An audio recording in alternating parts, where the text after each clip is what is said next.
आज हम पढ़ेंगे चिकित्सा का अर्थ व उसके प्रकार, जिसके अंतर्गत चिकित्सा का अर्थ, चिकित्सा की परिभाषा, इतिहास, विभिन्न शाखाएं, रोग निवारक चिकित्सा, मानसिक चिकित्सा, औषधि चिकित्सा, आहार चिकित्सा, भारत में प्रचलित विभिन्न प्रकार की चिकित्सा पद्धतियाँ आदि का संक्षेप में हम लोग परिचय प्राप्त करेंगे। चिकित्सा क्या है और क्यों की जाती है? तो इसके अंतर्गत जैसे कि हम लोग जानते हैं कि रोग की चिकित्सा की जाती है। अब रोग क्या है? रोग हमारे शरीर में होने वाला किसी भी प्रकार का दुख है। दुख को भारतीय दर्शनों में 3 प्रकार का बताया गया है: आधिदैविक, आधिभौतिक और आध्यात्मिक।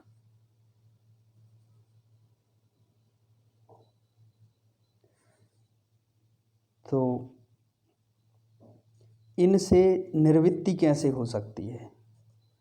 तो इनकी 2 प्रकार की निवृत्तियाँ बताई हैं। इनसे हम लोग 2 प्रकार से छूट सकते हैं। एक तो है क्षणिक या तात्कालिक निवृत्ति, जिसके लिए हम लोग चिकित्सा करते हैं, और दूसरी है सार्वकालिक, हमेशा की निवृत्ति। ये जो निवृत्ति है, जो हमेशा होने वाली निवृत्ति है, इसे भारतीय साहित्य में, चाहे वह भारतीय दर्शन हो, वेद हो, पुराण हो, इनमें बहुत अच्छे से समझाया गया है। जिसे कि मोक्ष कहा जाता है, कैवल्य कहा जाता है, या समाधि की अवस्था, विभिन्न अवस्थाएं जिनको कहा जाता है। ये सर्वकालिक होती है और इसके बाद इस जीवन में नहीं, भव बंधन कहा जाता है, इसमें नहीं आते हैं और इससे हमेशा के लिए मुक्ति हो जाती है। लेकिन जो तात्कालिक या क्षणिक निवृत्ति है, जिसके लिए हम लोग उपाय करते रहते हैं, वह उपाय ही चिकित्सा या उपचार है। चिकित्सा रोग निवारक और रोग हरक की एक विधि है। इसे कुछ लोग कला भी कहते हैं और इसे वैद्यक या चिकित्सा के महत्व की शाखाएं कहा जाता है। इनके उद्देश्य स्वास्थ्य रक्षण, रोग निवारण, रोग उन्मूलन, रोगों के उपद्रवों और दुष्परिणामों के निवारण, और यदि निराकरण ना हो सके तो यथाशक्ति शमन। निराकरण मतलब कुछ रोग ऐसे होते हैं जिन्हें कि हटाया नहीं जा सकता, जैसे कि मधुमेह है, हृदय रोग है, उच्च रक्तचाप है। ये एक बार होने के बाद शरीर में हमेशा रहते हैं, इसलिए इनसे निराकरण नहीं हो सकता है। इनका सिर्फ प्रबंधन हो सकता है, जिसे कि मैनेजमेंट कहते हैं। तो इनका शमन हो सकता है। स्वास्थ्य को बनाए रखना, रोग व महामारियों को उत्पन्न ना होने देना, जिसे रोग निवारक चिकित्सा, प्रिवेंटिव थेरेपी के अंतर्गत हम लोग इसको पढ़ते हैं। और इसमें जो हमारा योग है, इसका बहुत ही ज़्यादा महत्व है कि हमारे शरीर की रोग प्रतिरोधक क्षमता बढ़ जाए। और अभी के समय में सभी जानते हैं कि रोग प्रतिरोधक क्षमता का हमें क्या महत्व है, या प्रिवेंटिव एस्पेक्ट क्या है, जिससे कि हम हमारे ऊपर या हमारे शरीर पर रोगों का आक्रमण ना हो, हम हमेशा स्वस्थ रहें। दूसरा है रोग हो जाने पर उसके नाश के लिए की जाने वाली चिकित्सा को रोग हारक चिकित्सा या क्यूरेटिव एस्पेक्ट्स, क्यूरेटिव थेरेपी कहते हैं। जब रोग विज्ञान, प्रकृति विज्ञान, द्रव्य गुण विज्ञान इत्यादि विषयों के सम्यक ज्ञान पर चिकित्सा अधिष्ठित होती है, तब उसे युक्ति मूलक चिकित्सा, रेशनल थेरेपी कहते हैं। परंपरागत अनुभव चिकित्सा का आनुभाविक चिकित्सा कहते हैं, और यह चिकित्सा रोगहारक, रोग के लक्षणों के आधार पर की जाती है। परिभाषा की बात करें तो चिकित्सक चिकित्सा करता है और प्रकृति रोग हरण करती है। ज़्यादातर हम लोग सोचते हैं कि चिकित्सक ने चिकित्सा करके रोग हर लिया, ऐसी बात नहीं है। प्रकृति स्वयं ही रोग हरण करती है।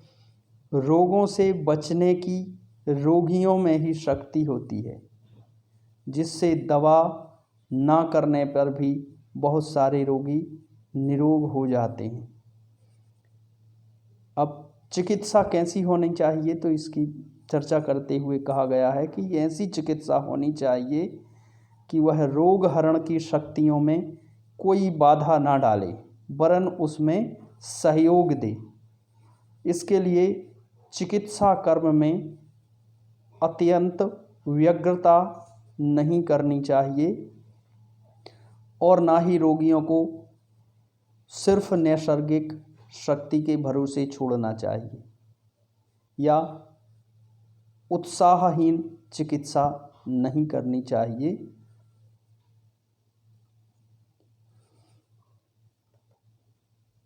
चिकित्सा के इतिहास की चर्चा करें तो यथेष्ट काल, जहाँ तक हमारी पहुँच होती है, चिकित्सा वहाँ तक हमें उसके प्रमाण दिखाई देते हैं।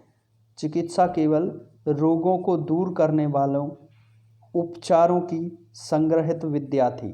पहले जो प्राचीन काल में सिर्फ रोगों को दूर करने की विद्या के रूप में इसे जाना जाता था, और इसमें साधारण जो शल्य कर्म, प्रसव कर्म तक के लिए कोई स्थान नहीं था। जब चिकित्सा का प्रारंभ हुआ उस समय जो ऑपरेशन वगैरह है, चाहे वह आयुर्वेद का शल्य कर्म हो, चाहे एलोपैथी में ऑपरेशन हो, यह पहले नहीं था। और शुरुआत में तो जो प्रसव कर्म, बच्चे के होने के समय जो सहायता दी जाती है, यह भी नहीं था। धीरे धीरे इसमें जोड़ा गया। लोक स्वास्थ्य की तो कल्पना भी असंभव थी।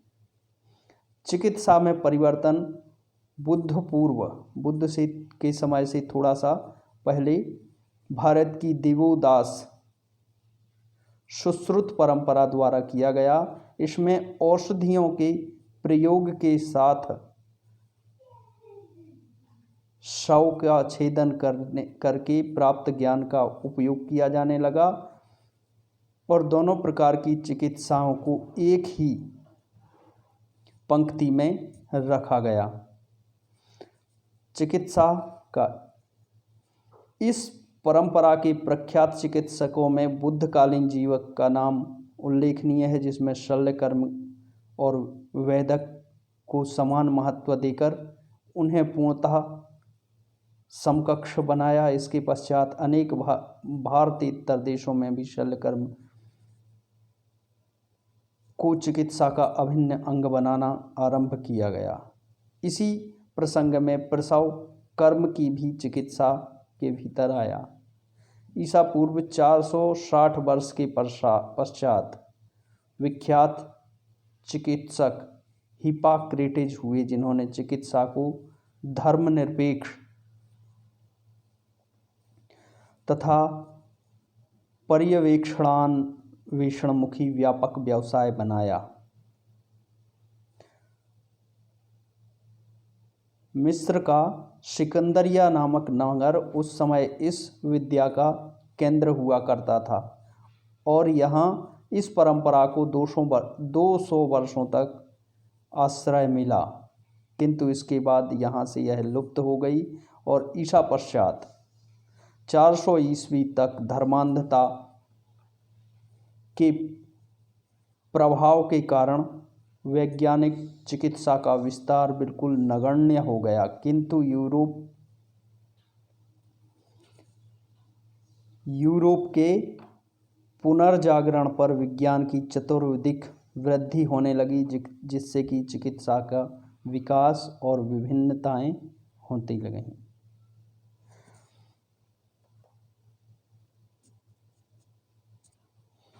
यह तो थी चिकित्सा की वैश्विक विकास की बात। भारतीय शास्त्रों में मुख्यतः आयुर्वेद में चिकित्सा बहुत प्राचीन है, जिसमें कि आयुर्वेद चिकित्सक आचार्य सुश्रुत से प्रारंभ माना जाता है और उस समय भारत में बहुत पहले शल्य चिकित्सा भी प्रारंभ की जा चुकी थी। प्राचीन काल में मनुष्य सूर्य प्रकाश, शुद्ध हवा, शुद्ध जल, अग्नि, मिट्टी, खनिज, वनस्पतियों की जड़, छाल, पत्ती आदि द्रव्यों से अनुभव के आधार पर चिकित्सा करता था। उनके गुणधर्म उसे मालूम थे। इसी प्रकार रोगों का ज्ञान न होने से वे रोगों के उत्पन्न होने का कारण देवताओं का कोप समझते थे। उन्हें प्रसन्न करने का मंत्र तंत्रों से भी प्रयत्न करते थे। जैसे जैसे रोगों का ज्ञान बढ़ा, दैवीय चिकित्सा का जोर घटता गया और अनुभविक चिकित्सा का विस्तार होता गया, जो अनुभव पर आधारित थी। रोग निवारक चिकित्सा, इसमें स्वच्छता, जल शोधन, मल का विनाश, मक्खी, मच्छर तथा रोगवाहक अन्य कीटों का विनाश, रोगियों को विभिन्न प्रकार की औषधियाँ लगाना, विसूचिक आदि रोगों के कीटे, त्रुटिजन्य रोगों के लिए त्रुटि द्रव्यों का वितरण, राज्यक्षमा, टीबी, रति रोग, गर्भिणी स्त्रियों तथा बालकों के लिए निदानिकाओं, जो उपचार करने वालों होते हैं, की स्थापना, बच्चों के लिए दूध के वितरण आदि का समावेश चिकित्सा में होता गया। दूसरा पक्ष है मानसिक चिकित्सा का, जिसमें कि मानसिक विकारों से उत्पन्न शारीरिक विकारों के लिए यह चिकित्सा होती है। अनेक शारीरिक रोग मानसिक चिकित्सा से दूर हो जाते हैं। इसके लिए ईश्वर पर श्रद्धा रखना, पूजा पाठ पर विश्वास रखना, मनोरंजन, गायन, वादन, रम्य दृश्य जिससे कि मन प्रसन्न हो, ऐसे दृश्यों को देखना, मन को शांत और प्रसन्न रखने के उपाय बहुत ही कारगर होते हैं। औषधि चिकित्सा की बात की जाए तो औषधि चिकित्सा, इसमें विविध औषधियों का सेवन कराया जाता है, जिससे कि अनेक असाध्य रोगों की अचूक औषधियाँ आज बन चुकी हैं और निरंतर कार्य जारी है। विभिन्न प्रकार के साइंटिफिक लैब में विभिन्न प्रकार की शोध चलते रहते हैं और रोगों के ऊपर औषधियों का निर्माण भी चलता रहता है। इनको यथा प्रकार परीक्षण के बाद रोगी पर प्रयोग किया जाता है। दूसरा पक्ष है आहार चिकित्सा। बहुत सारे रोग ऐसे होते हैं जिनके लिए आहार से ही ठीक किया जाता है, क्योंकि असंतुलित आहार के प्रयोग के कारण वह रोग आते हैं और उसको संतुलित करके या कौन से रोग में क्या आहार दिया जाए, इससे ज्ञान के आधार पर इस रोग की चिकित्सा की जाती है। जैसे कि मधुमेह है, जिसमें कि पता है कि हमारे शरीर में ग्लूकोज की मात्रा बढ़ गई है, तो ग्लूकोज की रक्त में ग्लूकोज की मात्रा को कम करके और किस प्रकार से इसको प्रबंधित किया जाए, वृक्क शोध, स्थूलता, मोटापा किस कारण से ये हुआ है, इसको कैसे कम किया जाए, इन सब के आधार पर इनकी चिकित्सा की जाती है। रस चिकित्सा, इसमें ऐसे द्रव्यों से चिकित्सा की जाती है जो मनुष्य के लिए विषैले नहीं होते पर रोगाणुओं के लिए घातक होते हैं। अंतःस्रावी चिकित्साएं, जो हमारी एंडोक्राइन ग्लैंड्स होती हैं, उनके स्रावों पर आधारित। एक रूप से कहा जाए कि यह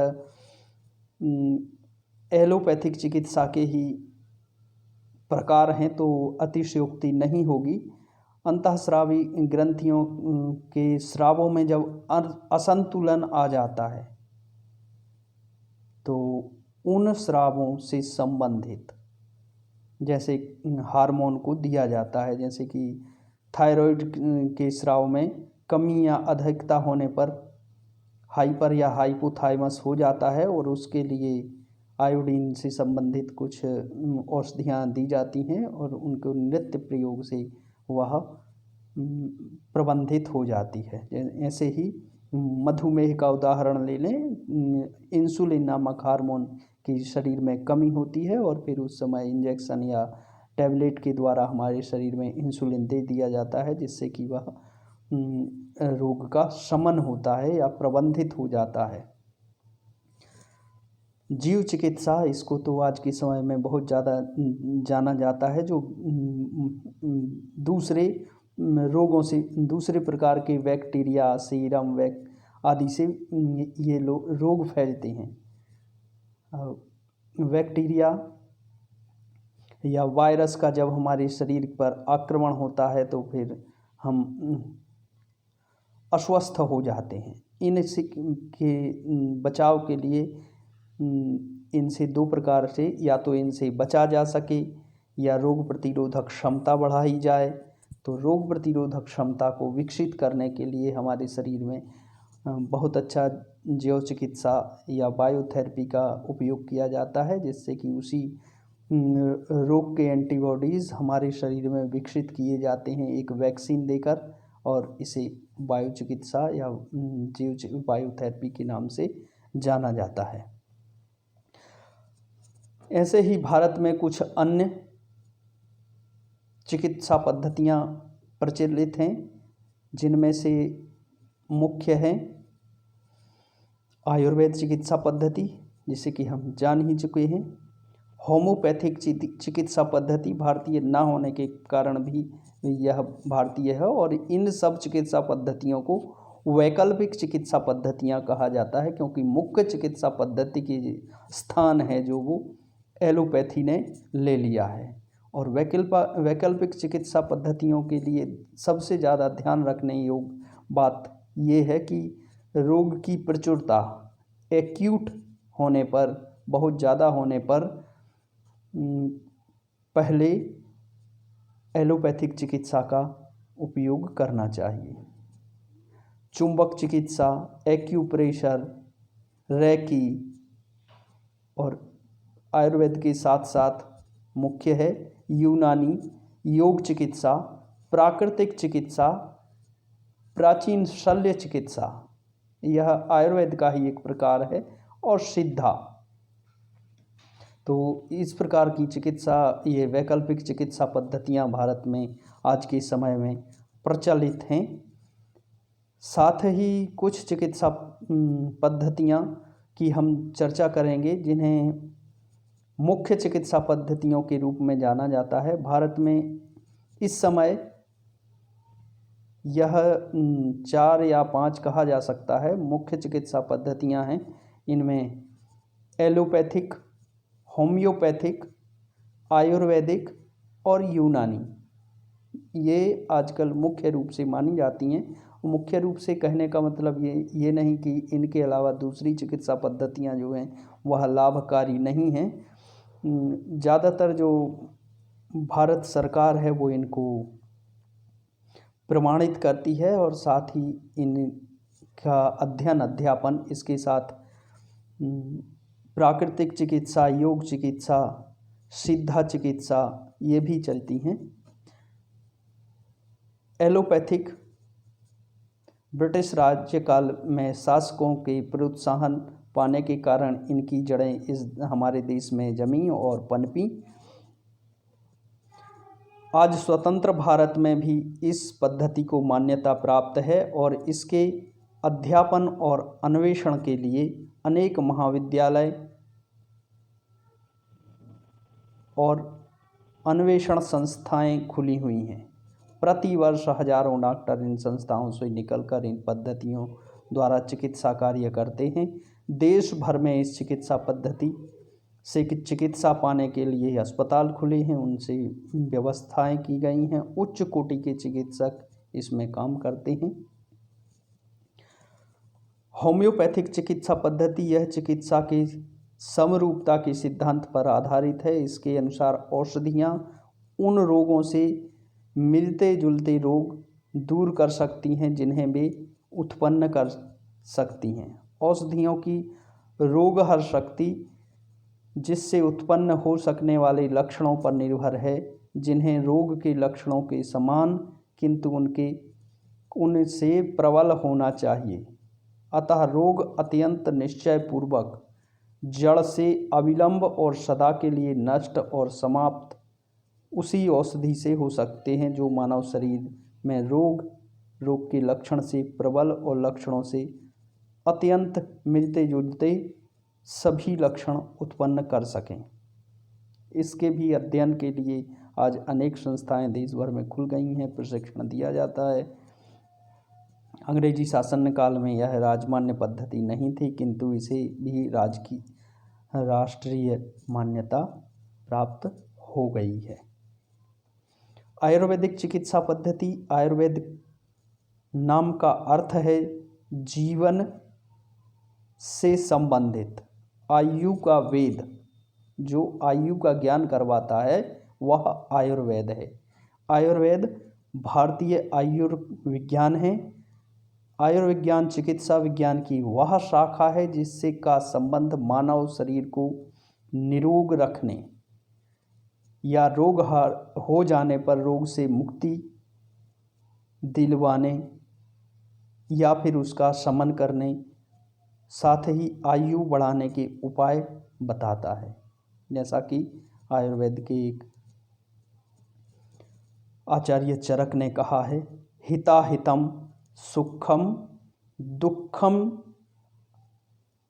आयुस्तस्य हिताहितम मानम च तच्च यत्रोक्तम आयुर्वेदः स उच्यते। जो हित आयु, अहित आयु, सुख आयु, दुख आयु की चर्चा करता है, ऐसा युक्ति युक्त शास्त्र आयुर्वेद कहा जाता है। आयुर्वेद के ग्रंथ 3 दोषों वात पित्त कफ के असंतुलन को रोगों का कारण मानते हैं और समदोष की स्थिति को आरोग्य। इसी प्रकार संपूर्ण आयुर्वेदिक चिकित्सा के 8 अंग हैं, जिसे कि अष्टांग वैद्यक के नाम से भी जाना जाता है। काय चिकित्सा, शल्यतंत्र, शाल्यतंत्र, शालक्य तंत्र, कौमार भृत्य, अगध तंत्र, भूत विद्या, रसायन तंत्र और वाजीकरण। यूनानी चिकित्सा पद्धति, यूनानी या तिब्बत या केवल यूनान के नाम से भी जाना जाता है। यूनानी तिब में यूनानी शब्द मूलतः लोनियन या अरब का रूपांतरण है, जिसका अर्थ ग्रीक या यूनान है। भारत में 100 से अधिक यूनानी चिकित्सा विद्यालयों में यूनानी चिकित्सा सिखाई पढ़ाई जाती है और इस पर शोध किए जाते हैं। यह भी एक प्राचीन भारतीय चिकित्सा पद्धति आयुर्वेद के लगभग करीब है और इसे भारत में भी वैकल्पिक चिकित्सा माना गया है। इस तरह हमने जाना कि रोग क्या हैं और कितने प्रकार से उनकी चिकित्सा की जा सकती है। ये रोग हों चाहे अन्य कोई भी प्रकार के रोग हों, उन सब की विभिन्न प्रकार की चिकित्सा पद्धतियों से तात्कालिक रोग की निवृत्ति के लिए, जैसे कि क्षणिक निवृत्ति के लिए, रोग व रोगी की क्षमता के आधार पर दी जाती हैं। कुछ और प्रकार हैं जो कि एलोपैथी के या आयुर्वेद के ही प्रकारों में सम्मिलित होते हैं, या फिर प्राकृतिक चिकित्सा के प्रकारों में उनको बांधने की कोशिश की गई है। परंतु सार्वकालिक रोग जो है वह भव रोग है और शरीर को रोगों का घर कहा जाता है। जब तक यह शरीर रहेगा तब तक दुख लगे रहेंगे और इन दुखों से सार्वकालिक निवृत्ति के लिए सिर्फ भारतीय वाङ्मय, भारतीय दर्शन, वेदों से लेकर दर्शनों तक, और जितने भी,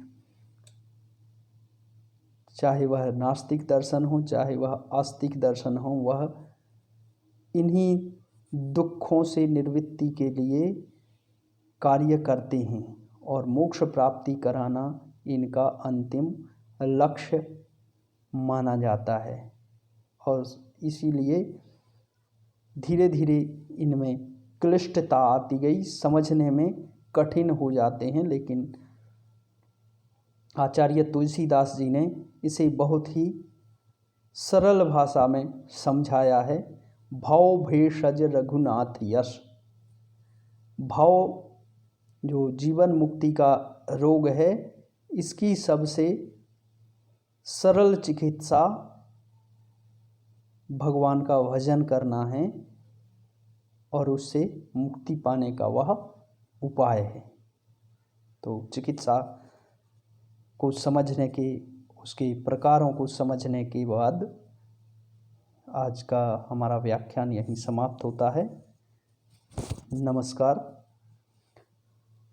ओम शांति शांति शांति।